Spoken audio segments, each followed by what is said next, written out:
वक्रतुंड महाकाय सूर्यकोटि समप्रभ निर्विघ्नं कुरु मे देव सर्वकार्येषु सुसर्वदा. नमस्कार. आज आपण हरिपाठातील 13वा अभंग अभ्यासासाठी घेणार आहोत. यापूर्वी 12व्या अभंगापर्यंत माऊली नामजप, परमेश्वर प्राप्ती, सगुण अगुण या सगळ्यांच्या बाबतीत भाष्य करतात आणि या सगळ्याच्या पलीकडला जो परमेश्वर आहे, सगुण निर्गुण गुण अवगुण, त्या सगळ्याच्या पलीकडे ज्याला काहीच नियम नाही, ज्याला काहीच प्रकृती नाही, जो सत्व रज तम याच्या पलीकडे जो आहे, त्याला प्राप्त करण्यासाठी जी भक्ती लागते, जो परमार्थ लागतो, त्यासाठी काय उपाय करावेत यावर भाष्य करतात. आणि तो उपाय म्हणजे एकच आहे, तो म्हणजे नामजप, हरिस्मरण, हरिशरणम. तर आता बघूया 13व्या अभंगात माऊली काय म्हणतात. समाधी हरीची समसुखे वीण, न साधेल जाण द्वैत बुद्धी. समसुखे वीण, समसुख हा शब्द आलेला आहे. समसुख म्हणजे काय, तर सम म्हणजे सारखं, सारखं सुख. सारखं म्हणजे काय, समान. समान म्हणजे काय की सगळ्यांमध्ये तोच आहे, एकच परमात्मा आहे, तो समान आहे. तो आपल्यामध्ये आणि दुसऱ्या पशुमध्ये आणि दुसऱ्या जनावरामध्ये आणि दुसऱ्या कीटकामध्ये आणि दुसऱ्या माणसामध्ये आणि सगळीकडे तो समसमान आहे, समसुख आहे. या बोधावर यायचे. त्यामुळे समाधी हरीची समसुख वीण, जोपर्यंत आपल्याला तो भाव येत नाही तोपर्यंत आपण द्वैत बुद्धीवरच राहणार आहोत. द्वैत अद्वैत याचा सुद्धा सखोल अभ्यास आपण केलेला आहे. द्वैत बुद्धी म्हणजे काय की भगवंत हा आपल्यापेक्षा वेगळा आहे, आपण त्याच्याकडे जात आहोत, आपण त्याच्याकडे मागणं करत आहोत आणि तो आपल्यापेक्षा वेगळा आहे असं मानणं म्हणजे द्वैत बुद्धी. मला आरोग्य दे, मला धन दे, मला बुद्धी दे. मग तो जो देणारा जो आहे आणि जो याचना करताय, असे दोघ जण झाले. ही द्वैत बुद्धी झाली. आणि जोपर्यंत जो परमात्माच आपण आहोत, त्या परमात्म्याचा अंश प्रत्येकामध्ये आहे. जे जे कॉन्शियस आहे, ज्या आपण असं म्हणू शकतो की भगवंतानी ज्या माणसाला म्हणू शकतो किंवा ज्या लिव्हिंग ऑर्गॅनिझमला काय म्हणतात, सजीव व्यक्तींना बनवलेलं आहे, त्या सगळ्यांना, मग ते सजीव असतील, मग ते प्राणी असू शकतात, पशु असू शकतात, कीटक असू शकतात, व्यक्ती असू शकतात, काही जे कॉन्शियस आहे, ज्यामध्ये कॉन्शियसनेस भरलेला आहे, तो मीच आहे असं भगवंत म्हणतात. आणि त्या बोधावर जोपर्यंत आपण येत नाही, म्हणजे द्वैताकडून अद्वैताकडे जात नाही, तोपर्यंत आपल्याला हरीची प्राप्ती होऊ शकत नाही. हरीची समाधी साधायची असेल तर हे समसुख प्राप्त करणं. समसुख म्हणजे काय की तो अद्वैत भाव आणणं हे गरजेचं आहे. आपलं काय होतं, आपण नाना रूप, विविध स्वभाव, की हा देव असाच आहे, तो देव तसाच आहे, या देवाला हे फुल आवडतं, या देवाला हा वार आवडतो, या देवाला ही यात्रा आवडते, या सगळ्यातच आपण अडकून राहतो. पण याच्या पलीकडे जाऊन आपण परमेश्वरा तू मला का बरं भेटत नाहीस अशी आळवणी करणं, तो आपलाच आहे, तो आपल्यातच आहे, तो आपल्यातच आहे हा भाव येईपर्यंत तो आपलाच आहे असा भाव ठेवायला हरकत नाहीये. आणि तो आपलाच आहे असं म्हणून त्याच्याशी भांडणं, त्याला आळवणं की बाबा का रे मग तुम्हाला भेटत नाहीयेस असं म्हणणं अपेक्षित नाहीये. की तू मला धन का देत नाहीयेस, तू माझी भांडणं का मिटवत नाहीस, तू माझी व्याधी का घालवत नाहीयेस. हा सगळा हा प्रारब्ध आणि कर्माचा भाग आहे, जो आपण बघितलेला आहे आधीच्या अभंगात. की आपण जेव्हा जन्माला येतो, कुठलाही जीव जन्माला येतो, तेव्हा तो त्याचं प्रारब्ध घेऊन येतो की पाप पुण्याचा हिशोब करून या जन्मामध्ये, या जन्माच्या फेऱ्यामध्ये मी एवढं माझं चुकतं करणार आहे, एवढं मी भोगणार आहे आणि एवढं मी चुकतं करणार आहे, असं सगळं ठरवून आलेलं असतो. त्यामध्ये कुठलीच नियती किंवा नियतीने ठरवलेले कुठलाच देव ते बदलू शकत नाही. त्यामुळे आपण वेगळ्या वेगळ्या रूपांमध्ये असलेला देव आणि त्याच्या यात्रा, त्याची व्रतवैकल्य या सगळ्यामध्ये फक्त न अडकता त्याच्या पलीकडे जाऊन जो अद्वैत आहे त्या भावावर जाणं हे गरजेचं आहे. या सर्व भेदातून जो एक अभेद अशी शक्ती आहे, जो परमात्मा आहे, त्याची जाणीव होणं आणि त्याच्यामध्ये लीन होण्याची इच्छा असणं म्हणजे परमार्थ आहे. त्यामुळे आपण प्रत्येकाकडे सत्व रज तम किंवा हा चांगला, हा वाईट, हा शांत, हा रागीट असा भावनेने बघत असतो.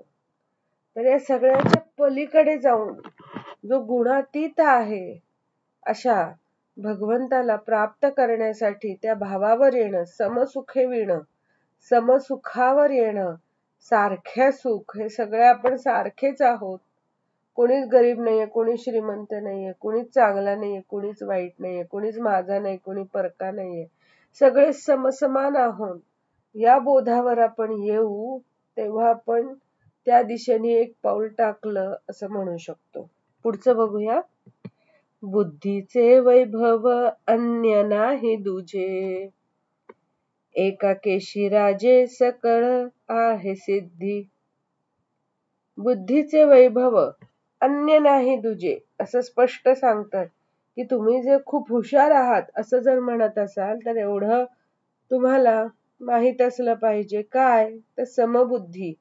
बुद्धीचे वैभव काय आहे तर मला परमात्म्याची प्राप्ती व्हायला पाहिजे, मला भगवंताची प्राप्ती व्हायला पाहिजे असं वाटणं हेच बुद्धीचं वैभव आहे. बाकी तुम्ही कितीही शास्त्राचा अभ्यास करा, कितीही व्याख्यानं द्या, कितीही पुस्तकं लिहा, ग्रंथ लिहा, व्हिडिओज काढा, या सगळ्याच्या पलीकडे जाऊन मला आत्मसुख पाहिजे, मला आत्मदर्शन पाहिजे असं वाटणं म्हणजेच बुद्धीचं वैभव आहे. नुसती पुस्तकं लिहिली म्हणजे मी बुद्धिमान झालो, मला सगळं मिळालं असं त्याचा अर्थ होत नाही. किंवा एकमेकांमध्ये मी त्याला कसं खोटं पाडलं, माझं कसं खरं ठरलं, हे सगळं करत बसणं ही सुद्धा बुद्धीचा उपयोग नाही.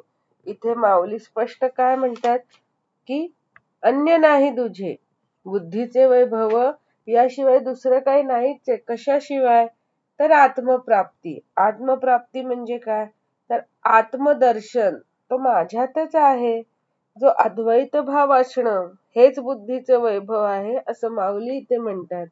आणि पुढच्या ओळीमध्ये काय म्हणतात ते आपण परत बघूया. एका केशीराजे सकळ सिद्धी. केशीराज म्हणजे काय तर केशीराज म्हणजेच केशव, म्हणजेच माधव, म्हणजेच कृष्ण, म्हणजेच विष्णू, म्हणजेच हरी, ह्या सगळ्यामध्ये तोच आहे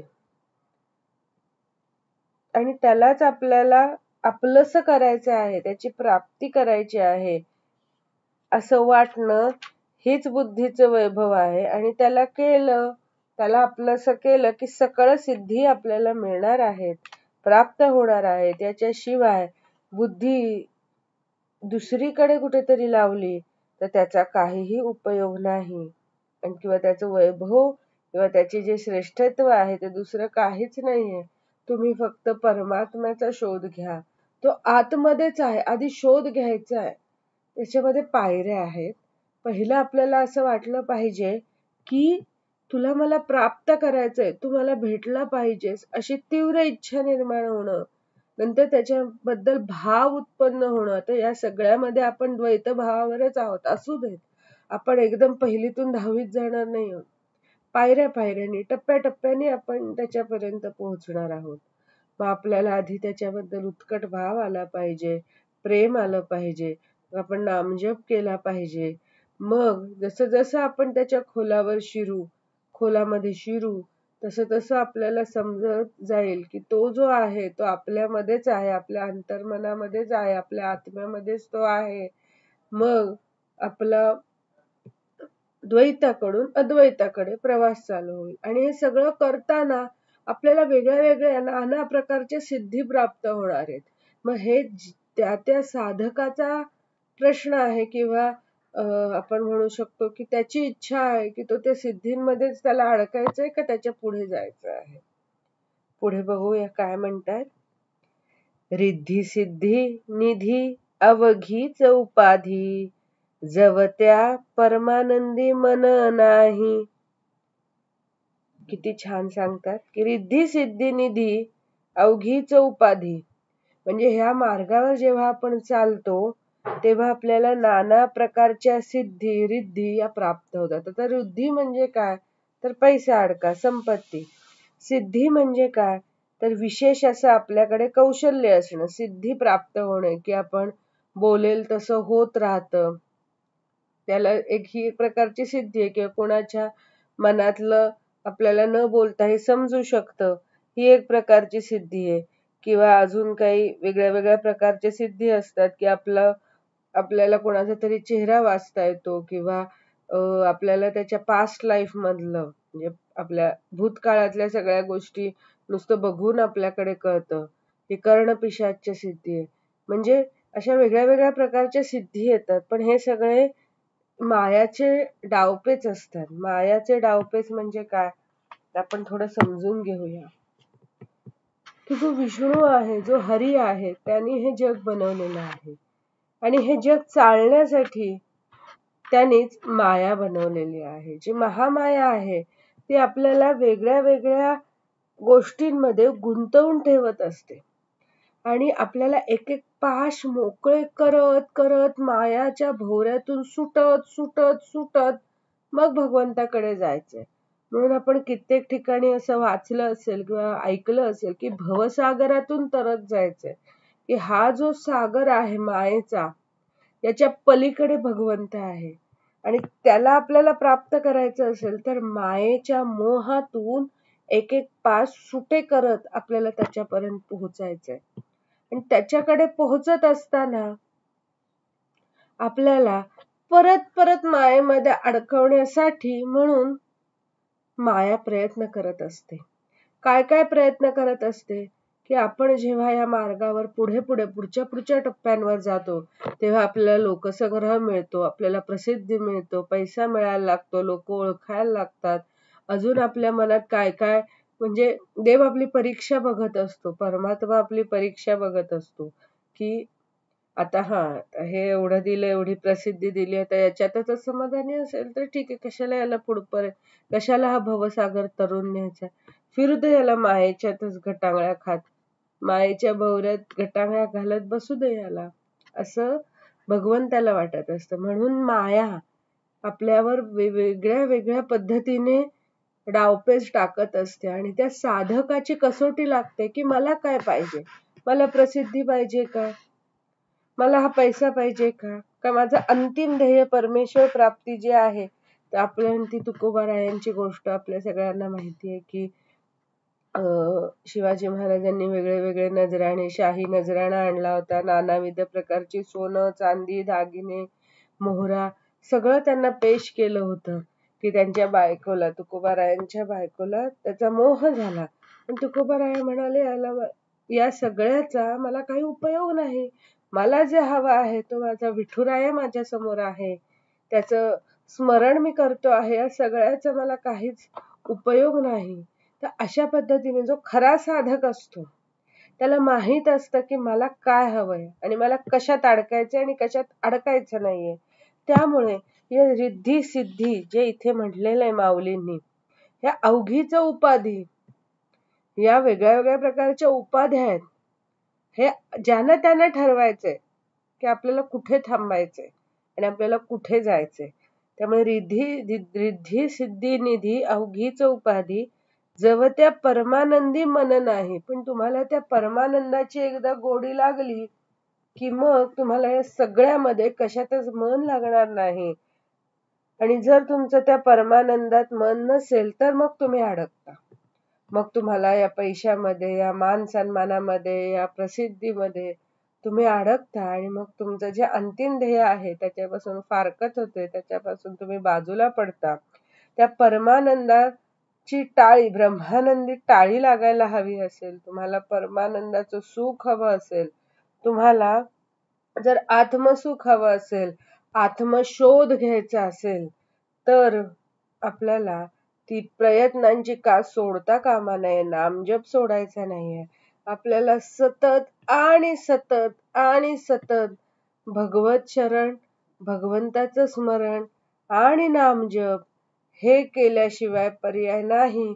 असं रोज रोज रोज रोज रोज रोज आपण करत राहिलं तर जसं थेंब थेंब तळ साचतं तसं आपली भक्ती ही वाढणार आहे आणि यातून तुम्हाला प्रापंचिक काही मिळणार नाहीये.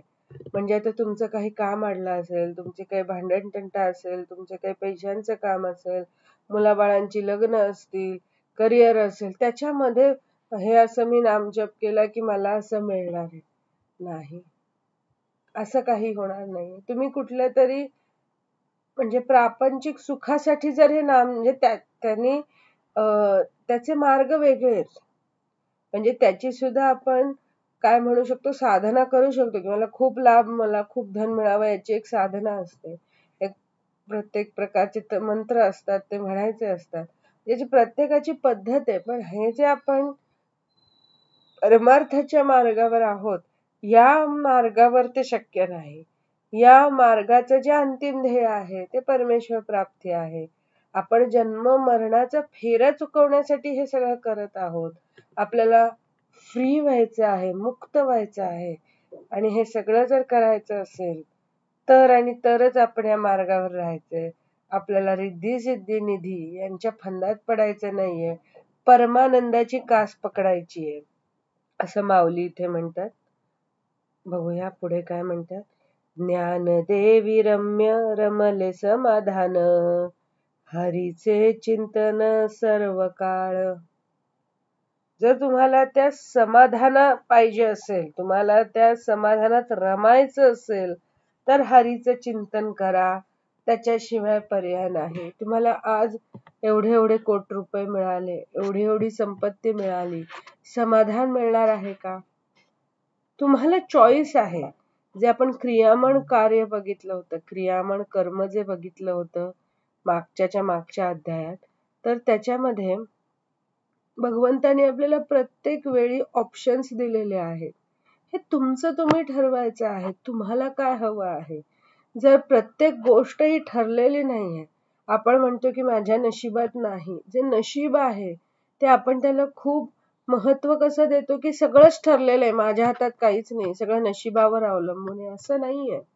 प्रारब्धाचा भाग असतो. प्रारब्धाच्या भागामध्ये काही सुख आणि काही काय दुःख भोगायचं हे ठरलेलं आहे. पण क्रियामाण कर्मामध्ये देवाने आपल्याला फ्री विल दिलेली आहे. फ्री विल म्हणजे काय, तर आपल्याला मुक्त इच्छा आहे.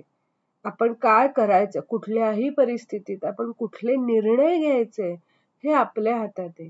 आपल्या समोर संपत्ती आली किंवा आपल्याकडे अचानक काही आपण कुठल्या परिस्थितीमध्ये अडकलं गेलो, तर आपण त्या परिस्थितीला कसं रिॲक्ट होतो, आपण त्या परिस्थितीमध्ये कसं वागतो, हे आपल्यावर डिपेंड आहे.